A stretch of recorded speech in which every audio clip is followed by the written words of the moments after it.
illusions that break us down, searching for light when the world spins round. But in those cracks, the purpose is born, a new way to live when the old is torn. It's more than a story, it's the rise from the fall, a place where your purpose starts to call. With Dr. Stephenson, wisdom takes flight, turning your pain into hope, into light. Collide with purpose, embrace the change. Every story's got a fire in its flame. Tune in, listen, find your way to take life's hardest hits and turn the page. In the podcast, the truth is found. Collide with purpose, let love abound. From heartbreak to strength, the lessons unfold. It's about how we rise, not the stories we've told. Guests with their journeys, sharing their light. In every collision, there's power in sight. It's more than a talk, it's the wisdom we gain through every struggle, through every pain. With conversations that open the door to purpose, to power, to so much more. Collide with purpose, embrace the change. Every story's got a fire in its flame. Tune in, listen, find your way to take life's hardest hits and turn the page. In the podcast, the truth is found. Collide with purpose, let love abound. So come as you are, with your scars and fears. This is the place where the truth appears. Turn your trials into stepping stones. Find the strength to cling your throne. Collide with purpose, embrace the change. Every story's got a fire in its flame. Tune in, listen, find your way to take life's hardest hits and turn the page. In the podcast, the truth is found. Collide with purpose, let love abound. A collision with purpose, your journey starts here. In every conversation, we'll wipe away fear. Find your purpose, let your life ignite. With Dr. Stephenson, you'll find your light.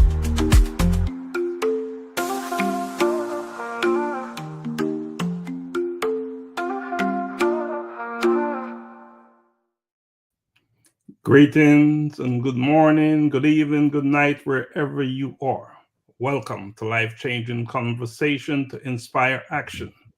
Here we share stories that inspire challenge and move us to act. I am Dr. Laxley Stephenson, and today we're diving into a story of leadership, vision, and empowerment. Now, let us welcome my co-host, Jacinta. How are you? I'm fine, thank you, Dr. Laxley.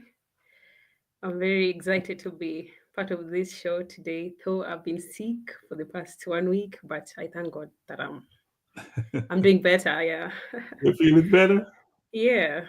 All right. Welcome back to the world of health, of healthy people. So good to hear that you're feeling better. Mm-hmm. So good to hear. It's so important, right? There's Yeah. nothing like good health. With good health, all things are possible, right? Yes, yes. So what's been happening with you other than not feeling well? What else is happening? Mm, I think the best achievement I did before I got sick was I went to the studio and Mm, did some two songs. So I think those who are listening to us now, they're supposed to be ready for some two banger. So Yes. Of course, one song is for this collision with purpose. It's a theme song, and then the second one is the collaboration I did with the Jamaican artist called Shella Topstar. Yeah. So Right. it's We about have to go down. we have some good music to look forward to. Mm-hmm. It's Yeah. awesome. Can't wait for that to come out. But what else is going on? What else is happening in Viega? In Vehiga right now, we are planning for International Youth Week. So it's gonna happen on 12th of this month, of course. So it's International Youth Week. That is, it's going to happen in various counties. So the nationals are going to help to be held here at Kakamega, but the very counties are going to hold their youth week in their particular counties. Yes. So that is what is up right now. Yes. And so for our audience who are not from Kenya, Yes. give us an idea where Viega County is, Kakamega, where in Kenya, Ah, these counties. in Kenya, Vihiga County, Kakamega County is found in Western Kenya. We have Western Kenya, we have Coastal Region, we have Rift Valley, we have Eastern, and Central Kenya. So Vihiga and Kakamega are from Western Kenya, yes. It's from the Western region. Yes, And Western region. and using Nairobi as a landmark, that is Mm-hmm. the distance from Nairobi to It's Viega. yeah, it's around like 8 hours with a bus, around 7 to 8 hours a bus. But personal car, it can take less than around approximately 6 hours. Yeah.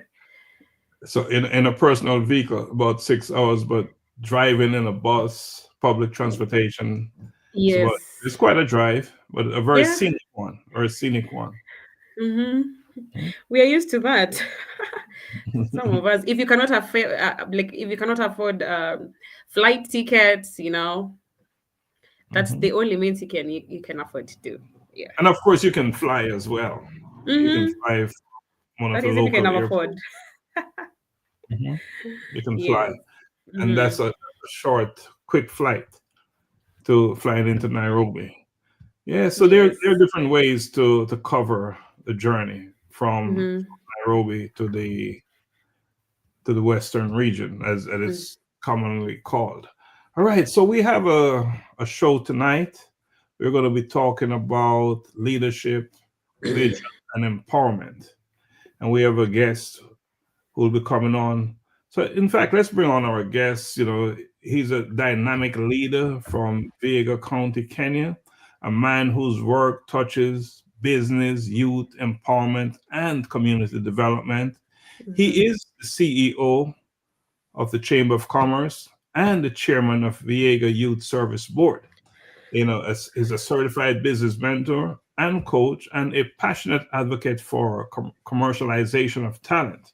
Yeah. His journey is one of turning knowledge into action and action into results. And today we're going to unpack how he's doing it and what lessons we can all take into our own lives. So, friends, help me to welcome Wycliffe Chabaya to the show.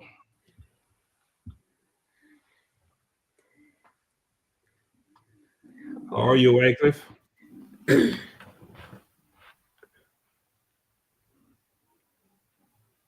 I think you need to unmute your.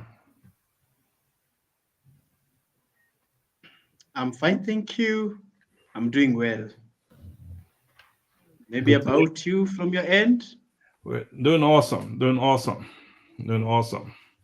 Very grateful, thankful for life. Have good health, and with that, all things are possible. I know that our co-host is under the weather, going through some challenges, but she's fine. She'll be fine. She'll be fine. But where in Kenya are you right now, Wycliffe? Currently, I'm being hosted from Eldoret town. Um, Although I have been here from Monday, I'm doing an SIBY training, start and improve your business training. so that then I can be a TOT, a trainer of trainees, and be able to, impact skills in young people and entrepreneurs so that they can grow their businesses and they can birth ideas out of the many opportunities that is in the world today. So you're in Eldoret, however, your home is in? My home is in Vehiga. I work and live in Vehiga, but this week I am in Eldoret town. Although I will be back to my roots this weekend. But So Jacinta will be at home. And talking about your roots, let's start with that. Let's start with your story. What was life like growing up in Vehiga County, and how did those early experiences shape the leader you are today? Being born in Vehiga County, you never choose where you are born. I am a last born in a family of 4.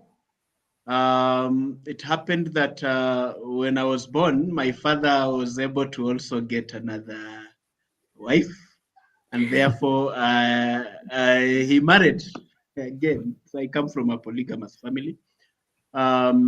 Life in my early days was a bit tough and harsh because my father was a carpenter, and most of the time he would depend on the manual and the manual jobs, the jobs that are casual to get something for the family. He worked in Baringo, somewhere far away from home, and most of my life when I was young, the better part of life I spent with my mother. My mother also was not working. She could go, dig for people, would do casual labor in neighbors' lands, is able to go to the farms, do a labor where she gets the daily wages just to get food on the table. So we lived from hand to mouth, one day at a time. Sometimes we would go without food. Sometimes, the leaves of when you plant beans, there is the leaves the leaves of the beans. In my language, when I say it, Mudeizi understands it. Magaraba is what we could eat and then sleep at times with some strong tea. And sometimes you do not have tea leaves. You have to. There is a way we modify sugar to be tea leaves. You're able to that life. So I am a young man who has known life from the point of struggling through life. But then most of my siblings, being the last born, they set up a very strong, they set up a very strong foundation in terms of hard work. And when I finished my primary level education, I had some good marks. I had passed pretty well, but then my dad could not afford to take me to a high school. I was called in Mbale High School. I didn't make it. Mbale is in the heart of Vehiga town. I didn't make it. I therefore had no option but to get to a high school that was not pretty good. Are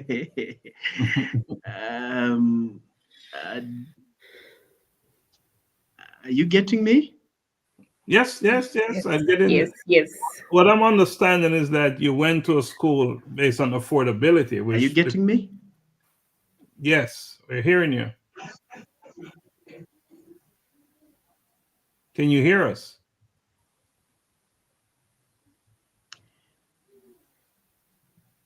So, inform when I was to go for.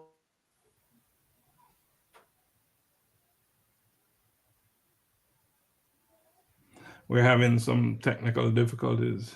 Jacinta, we'll wait for him to come back on. But I think what he's saying is that because of his financial, economical situation, he attended a school that was not exactly a good one. Yeah. Is that a common situation It, it, yeah, it is a common situation that is really happening in majority of families, especially when you're coming from a humble background. Like, you know, kids are really smart. They pass the exams very well. They deserve to go to maybe national schools, to provincial schools. But now the issue is now when it comes to scholarship, the issue of corruption is always there. You might find there are some students who are supposed to be provided scholarship, but now due to lack of connection, they are unable to get. But some are always successful with it. So you might find that this kid has passed very well, but without proper follow up, they might end up going to schools that are not of their let me say of their caliber because of their performance, of course. So here in Kenya, you go to school according to your performance. Like, we have national schools, we have extra county school, you have county schools, and now we have the local schools. So you can imagine if you are supposed to go to a national schools, you passed very well, you're supposed to go to a national school, then you go to the local school, you're going to perform with the very last kid that was the position last in class. It's very discouraging. So that's why I'm telling you, like, most of us went through such like things. All right, Yeah. let's bring Wycliffe back on. Seems like he cleared up the problem. Wycliffe, can you hear us?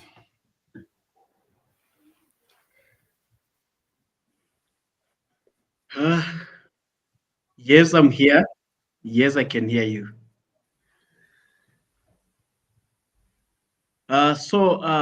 In Form 1, I had to go to a day school.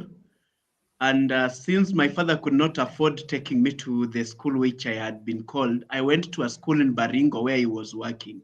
Ideally, I had gone to Baringo.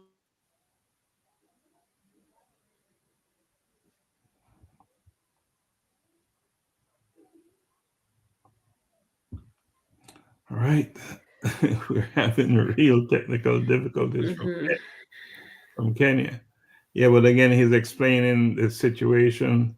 Now, what's interesting to me is he was talking about his father not being able to afford it, but yet he had married a second wife. How do how do you how does that work? You can't afford the family that you have, then you But bring on a second family, second wife. How does that work? it's funny somehow, the way he's explaining. The father was working in Baringo County. When Baringo is Rift Valley region, part of Kenya. So the school that was called was different. It was in Western Kenya, and he had to go and stay with the parent, with the dad now, where he was working, to school there in a day school. We have boarding school and day school, you understand? So if you pass very well, of course, you'll go to a boarding school. So for him, he never afforded it because the parents were never able to, the dad especially. But now, something funny is the dad was able to marry a second wife, and he cannot afford to, take him to a school. I don't know. Unless he puts us in a clear picture, unless maybe the mother was normal. I don't know. Because he has not completed the story yet. So he cannot judge. Well, yeah, that's interesting that you would take that extra obligation on when you're already struggling in your first situation, and that's the culture. That's the culture. And here in where I'm from, for a man to have another relationship in his marriage, he's that's an undercover business. That's not a case where you put it out there like that. Let me bring him back on. I think we have a better connection this time. Thank you. I've worked on my connection, and I think I would have a better experience than before. Okay, great. So I was to go to Form 1, and when I get to Form 1, since I was attached to a mechanic, but then the mechanic that was to train me says that I'm too young to do the mechanic work.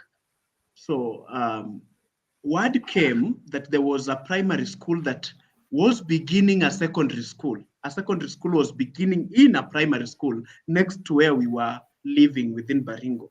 And therefore, my dad thought that with 342 marks, I could be admitted as the best student for the school.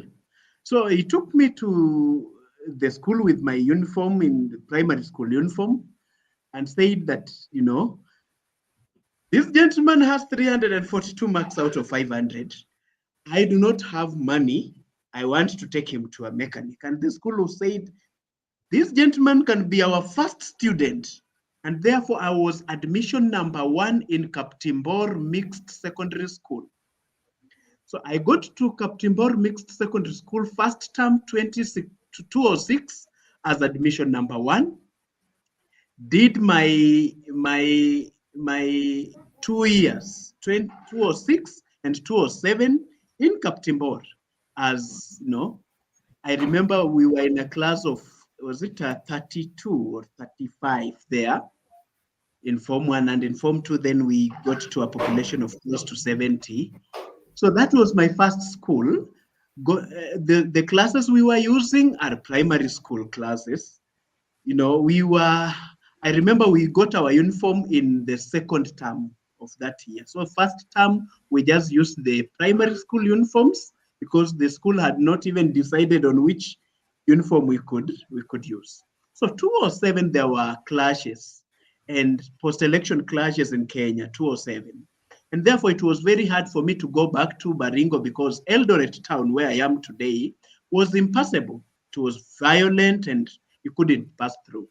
Therefore, I went to a neighboring day school at home, Mudeizi Secondary School. So I was a day scholar doing Mudeizi Secondary School for the next 2 years. But then I sat my KCC in 2010, got an A- and went to Moi University to pursue Bachelor's of Science, Actuarial Science. I am a man who believes in working hard, resilience, beating up, the many hurdles that would come in life, because it is never easy. But you can never again say you would sit and wait, because it is never easy. It will be easy one time. You need to fight through. And even now, we still fight through.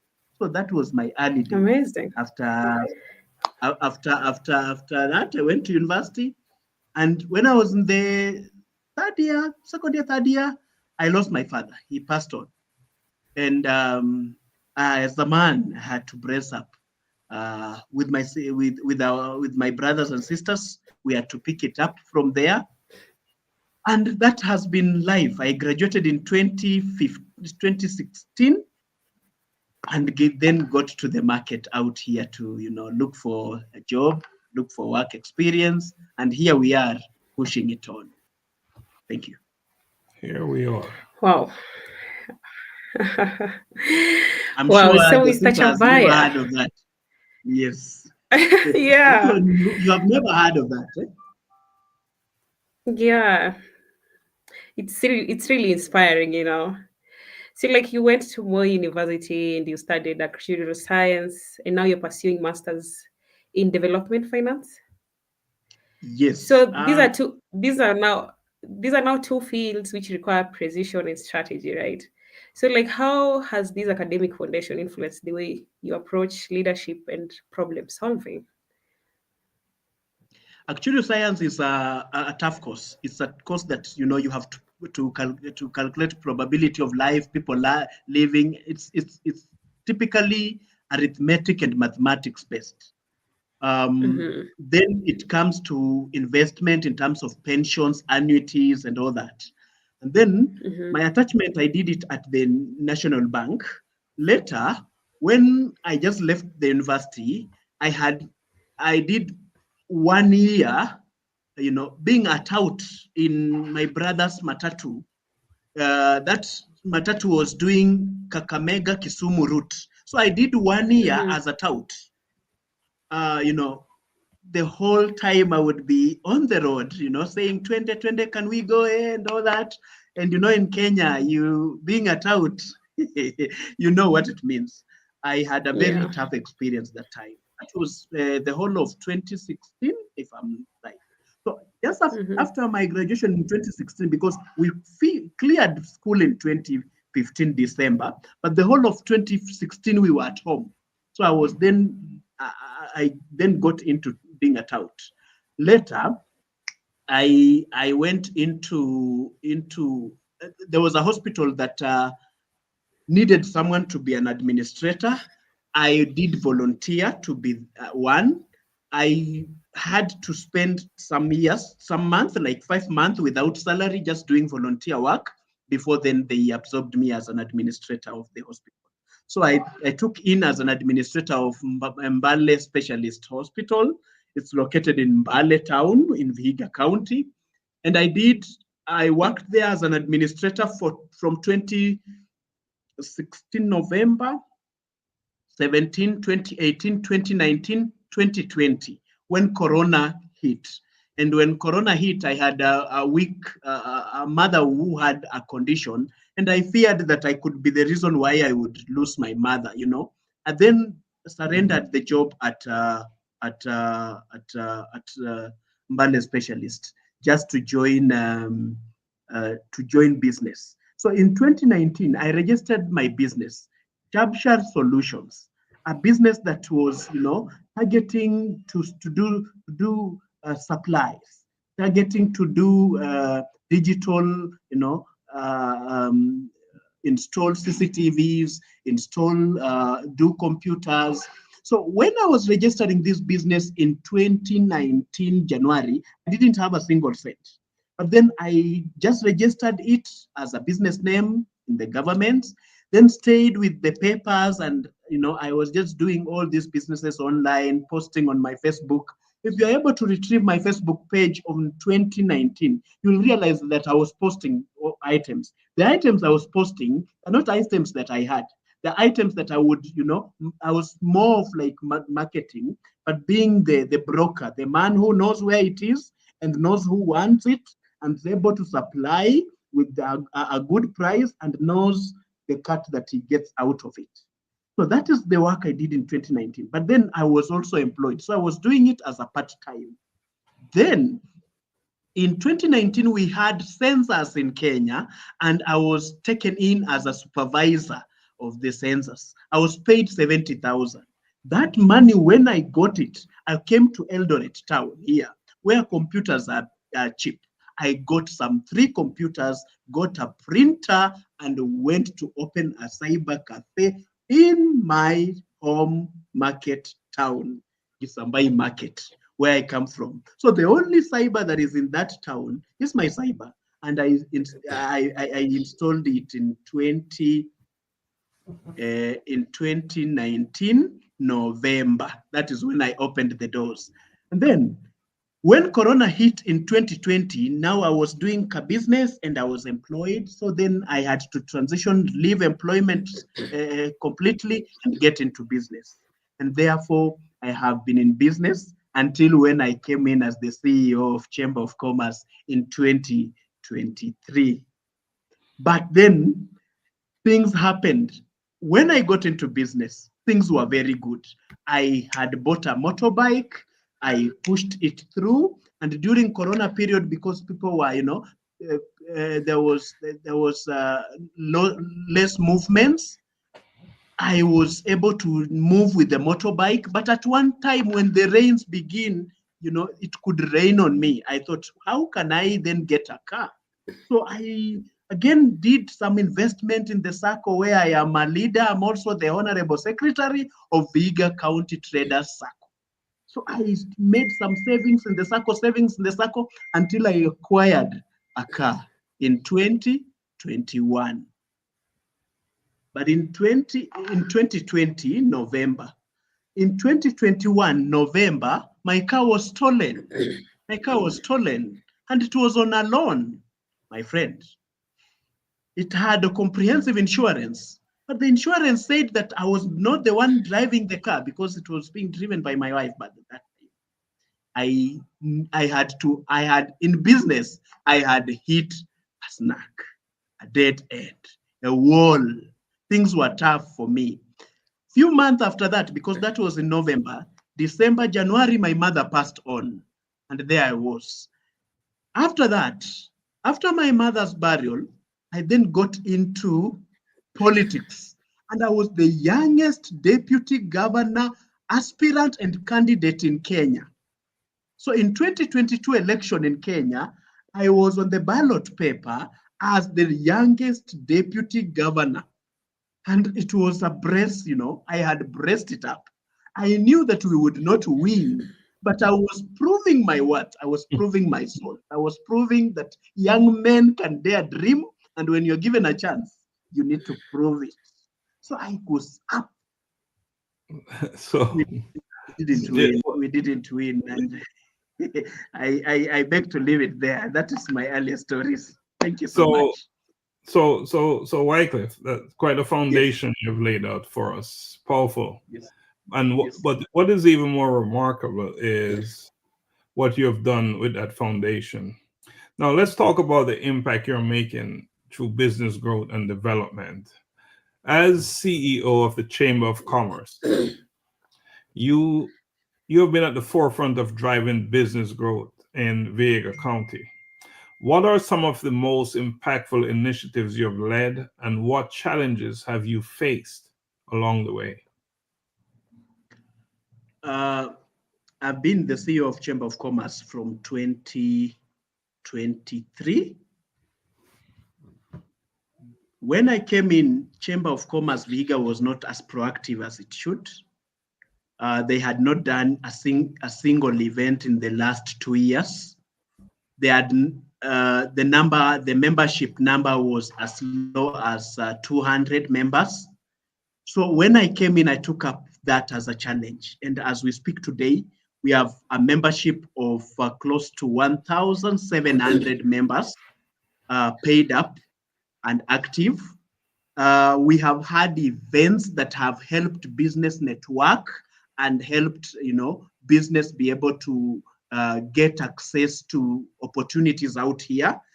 When I came, they had never been an event, but then the first event we had in April 2024, in June 2024, was the Vehiga Youth in Business Roundtable Dinner, which brought together youth, and they were able to express their needs to the government officials.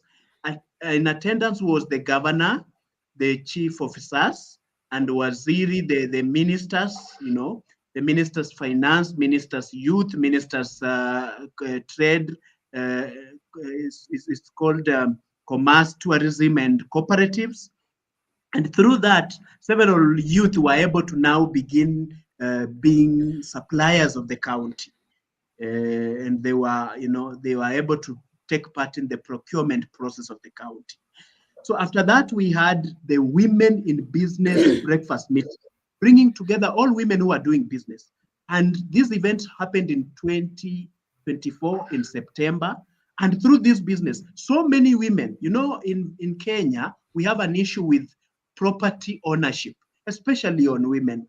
And when the government, the banks and financial institutions want to offer credit, they always get back to like the collateral, land, and all that. But then women are not supposed to own it. So that was the bigger conversation. We had a legal firm in the house, and we were able to help women dissect issues to do with business, issues to do with property, issues to do with, inheritance of business and all these wealth creation issues. Then we had the first Vehiga in Business Award. Vehiga Business Award happened in November. We awarded over 15 businesses. We were able to bring together the commercial attaché of Pakistan. We were able to bring together, several dignitaries and be able to elevate elevate the businesses of Vehiga from the low level to a higher level where they are able to, do a B2B business, B2B with other businesses, even across the country, in Pakistan and these other countries.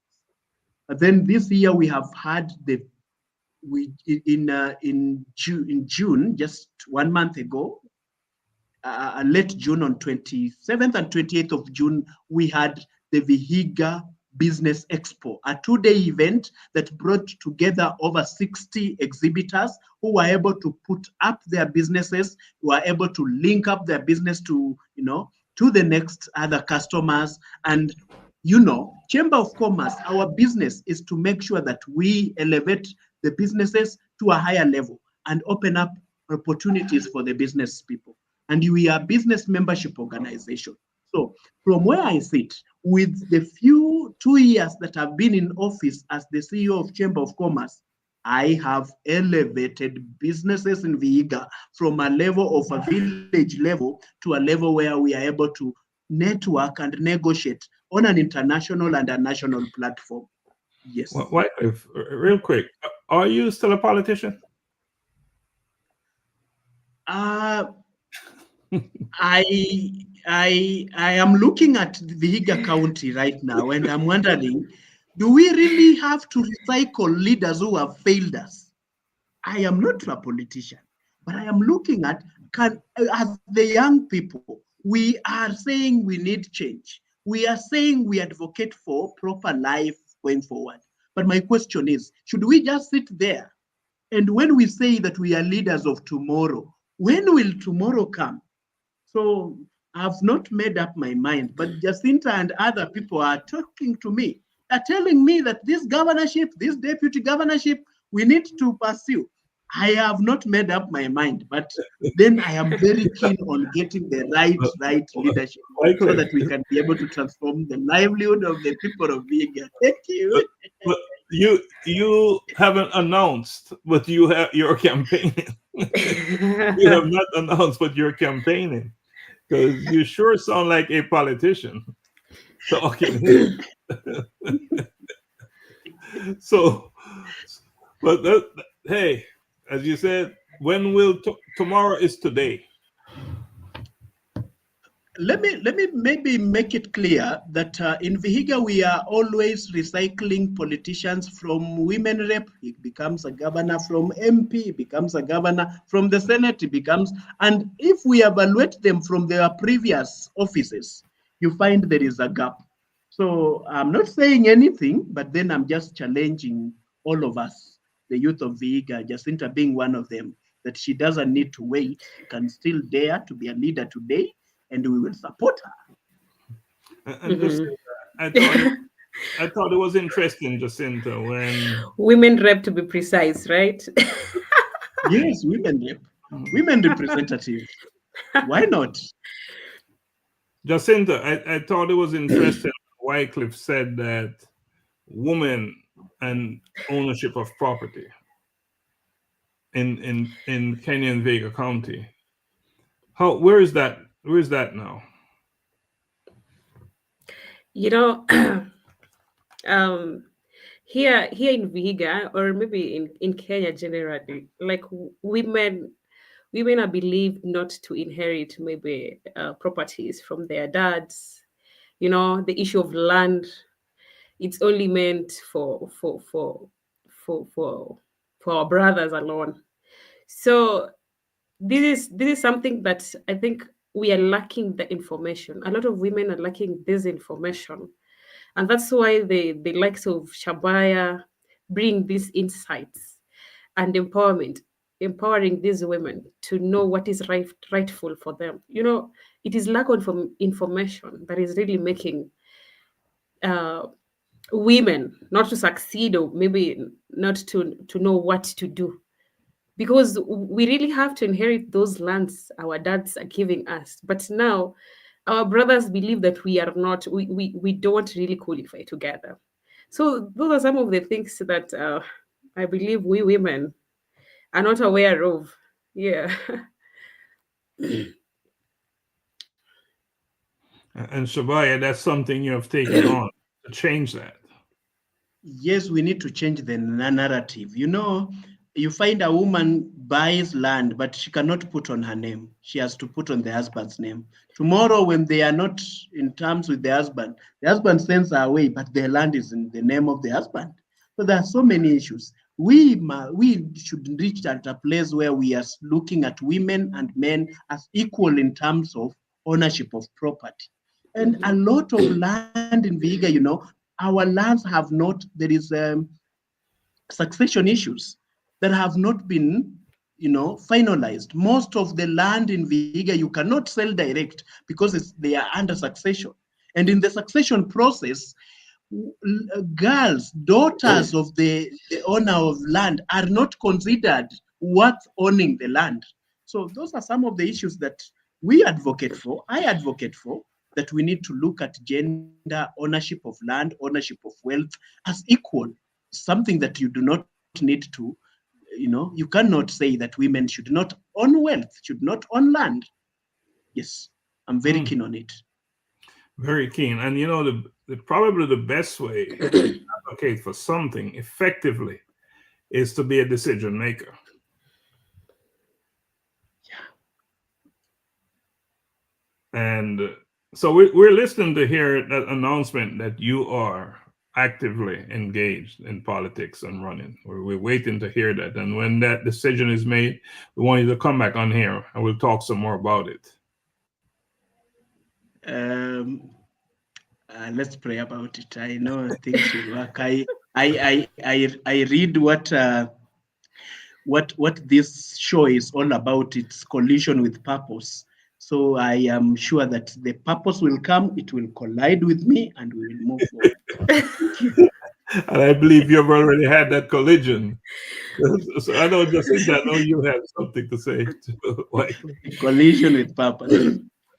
Yeah, you know when Chabaya was vying to be the deputy governor of Vehiga, and as a youth, it was a challenge. You know, he really he inspired majority of us, because this is just a young youth who has not just taken the position of being maybe member of county assembly or even a member of an MP or maybe senator. He has gone to the top to the top position of being the deputy governor. So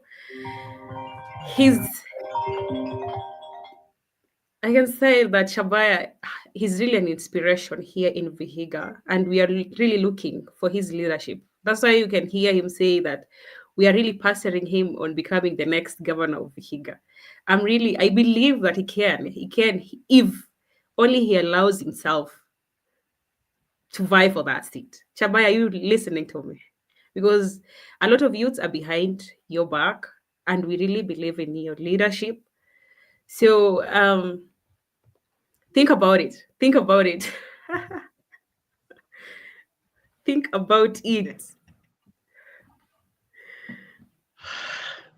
Let's see how it turns out. Let's think about it another day. Let's move on.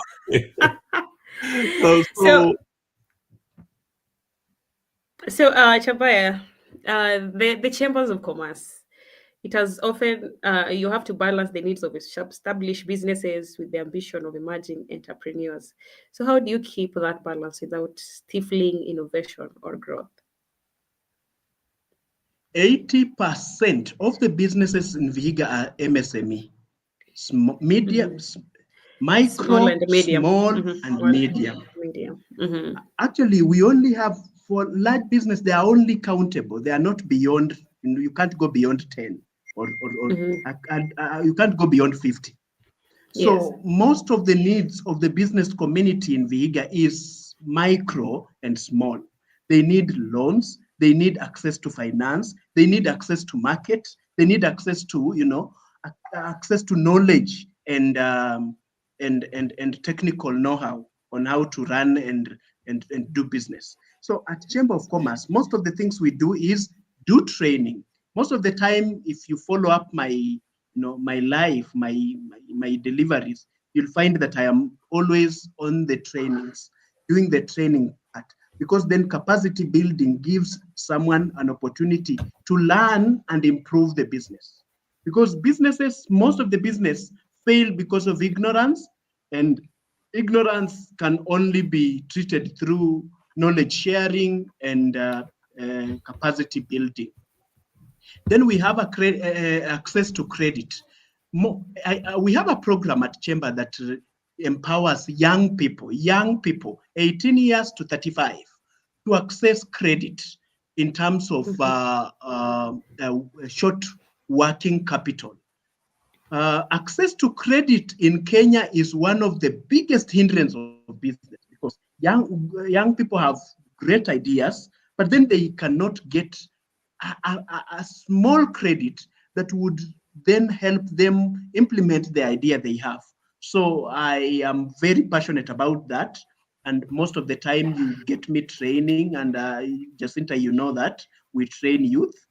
From January till now, we haven't been training. We have been doing coaching and mentorship. Visit the business, be able to identify the gaps, help them come up with the business model canvas, help them, work on their vision, work on their business in terms of the SWOT analysis, get a good market share in terms of competitive advantage over the others, and so much. So at Chamber of Commerce, while we have a big business, there are very few that whatever we do is to make sure that we now raise the lower businesses to a level where they are able to get to the higher point. And again, the bigger business, we always encourage them to continue providing services to members. And again, we help them with advocacy issues, policy issues, advocacy issues in the finance bill. That we do, and we do it perfectly well. Thank you. Perfectly well. Wycliffe, you have shown that leadership isn't just about boardrooms. Your focus is on people. Now, let's shift our focus to your passion for empowering the next generation. You're the chairman of the Vehiga Youth Service Board. You have been a very strong voice for young people. What do you see as the biggest barriers holding them back, and what practical steps can you and your organization take to remove those barriers? Maybe I could give just a little bit of a history of the Vehiga Youth Service Board. Vehiga Youth Service Board came to existence after an act of County Assembly, an act passed in 2022. That act established the Vehiga Youth Service Board. It establishes the Vehiga Youth School. It establishes the Inspectorate and a startup fund. In the implementation of this act, there is only one thing that has been done.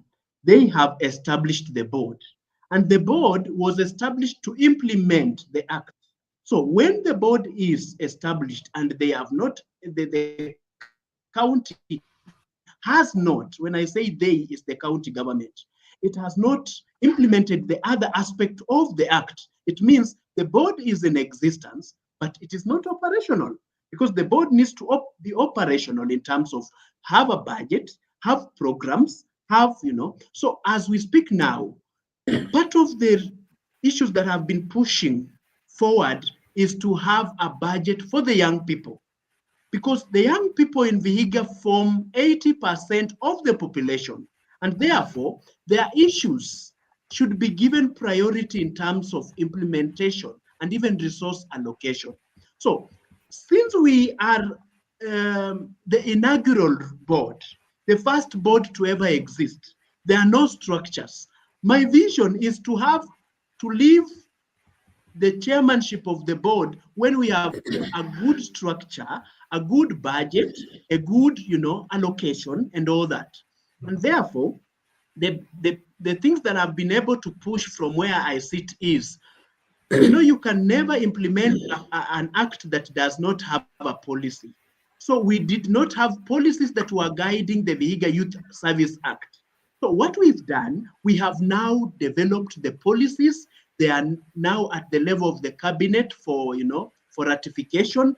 And once the policies are out, most of the programs that are enslaved in the Act will be rolled up. And therefore, the youth will be able to be involved, have their budget, be involved in the government implementation of projects, and even be able to run their own projects. So I am in a place where we are in the inception stage, but pressing on and looking forward to have partners and even the county government put in efforts so that we have a very, very elaborate way of engaging the youth in Vehiga.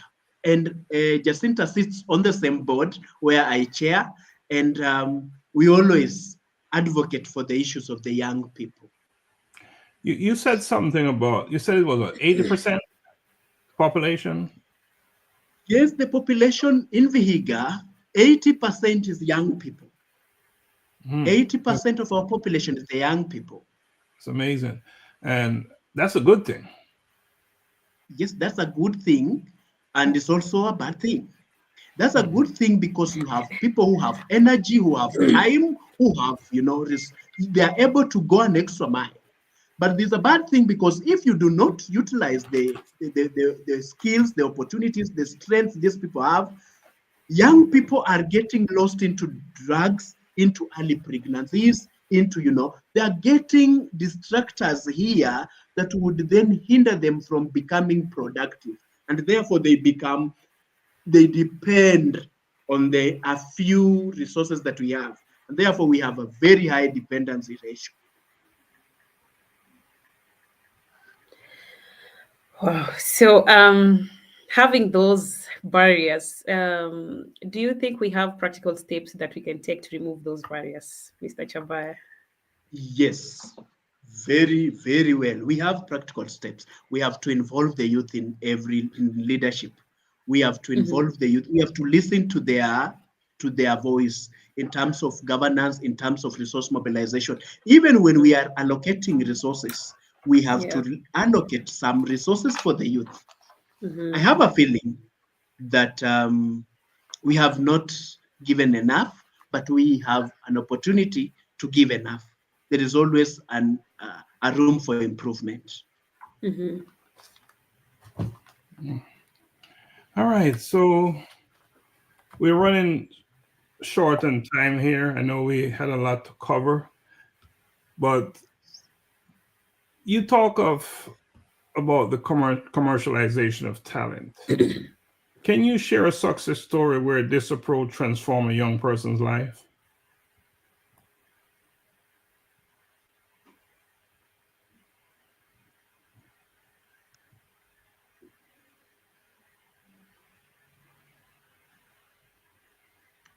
I lost you. Kindly come up again. No, I said you talk about the commercialization of talent. Can you share a success story where this approach transformed a young person's life? So many people are being transformed through talents, through creation, through art. Especially in this era where we have now we have platforms to digitalize and monetize talents. I know of many. I can mention Injera of rugby, Awinja of comedy, the creative families. There's so many opportunities out here that are touching on the young people. I want to give an example of Awinja. When she was beginning, the technology was not as it is now, but she has leveraged on technology, and right now she's making a lot of money because of talent. So talent pays, and we just need to nurture talent. And then part of nurturing talent should be, how can we monetize talent so that those who are holding and having these talents are able to get value.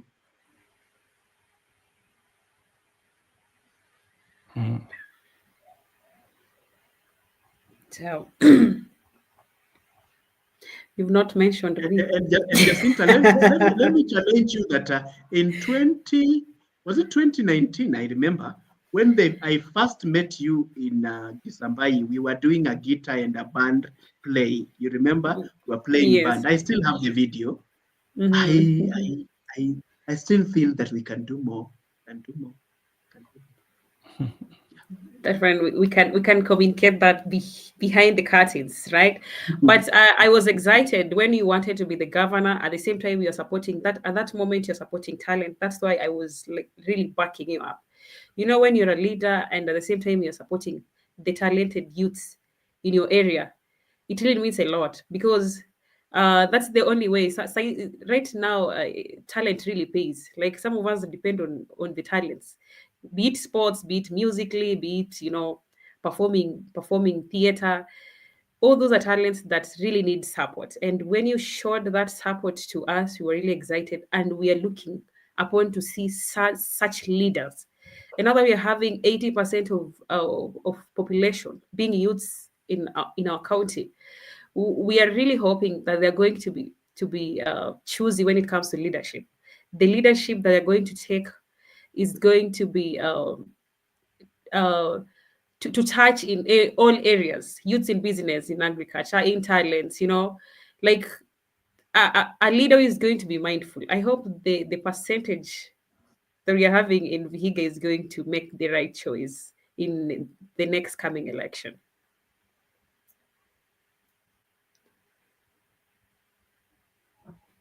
We look. Maybe I share with you.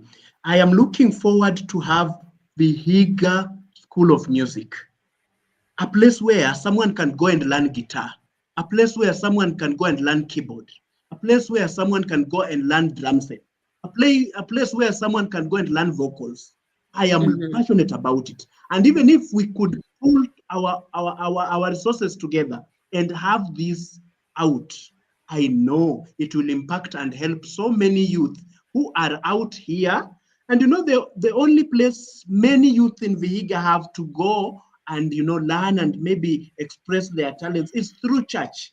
And the church is not very safe place because they can Yeah. only sing one genre of music. There is other genres of music and they cannot practice because it is in the church. It is a restricted environment. I Yeah. am very passionate about it.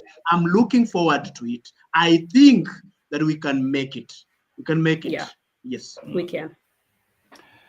Just listening to the conversation about talent and music and where you can go to learn, just awesome.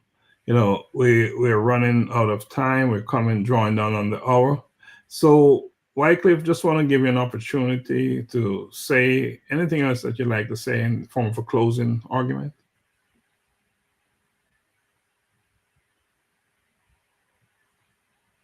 I would go to the biggest vision for Vehiga people. That would be the best, parting shot. We are struggling in poverty. The county is struggling in poverty. Young men are struggling in poverty. And therefore, we cannot sit back and say everything is okay. We have to, there must be an action. I believe that we can break the barriers, and breaking these barriers means all of us could maybe put our efforts together, so that we do not just have leaders who are ready for power, but we look for leaders who are integral and leaders who are able to create opportunities for the young people and improve the lives of the people that they live with. I believe that although we are the smallest rural county in Kenya, we can be a home of potential, from talents to wealth creation, to opportunities that exist in agriculture. Our home is always full of, the rains are throughout the year. We are all in agreement. We have a lot to do. Thank you. Having technical difficulties again, but Jacinta, closing argument, your final thoughts. I can say I can talk about the young people, of course, in Kenya. And I keep on saying that young people are very innovative.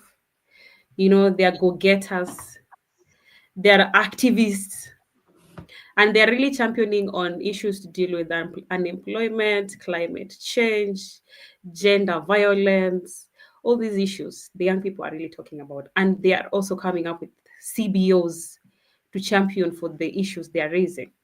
So the only thing I can say is the leaders are supposed to really work hand in hand with the youths to ensure that they are listening to them. And as I keep on saying, we don't want policy makers to make policies for us, but they make policy with us. So we need to sit on a table and come up with some decisions. They include us. You know, when youth feel they're being included in some decision making, it makes work easier. You can't find youths going out there demonstrating. So I'd say teamwork is really key. The leaders, youths, women, elders, it's really key for this. And corruption is also affecting our country, Kenya, right from job employment to down here. It's really an issue that is really affecting our country. It's not a joke. It's a really big issue that's really affecting our country. But I believe in future, the way we are advocating for the issues of the community, I believe that things will change. Yeah.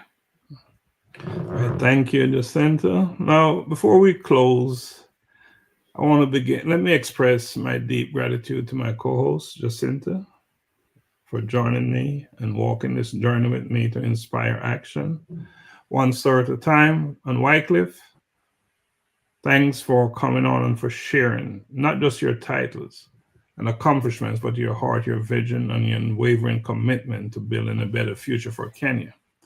Your dedication to youth empowerment, business growth, and community development is a model for leaders everywhere.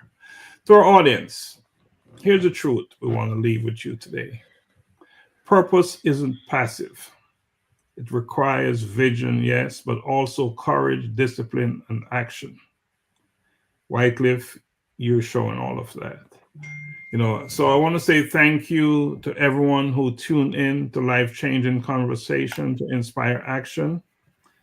I challenge you all, don't just be inspired. Let this be the spark that moves you forward. Until next time, stay grounded, stay courageous, and as always, keep walking in purpose. Mm-hmm.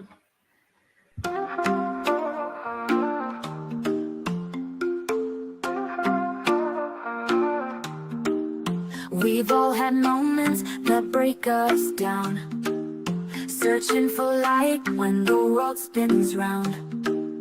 But in those cracks, the purpose is born, a new way to live when the old is torn. It's more than a story, it's the rise from the fall, a place where your purpose starts to call.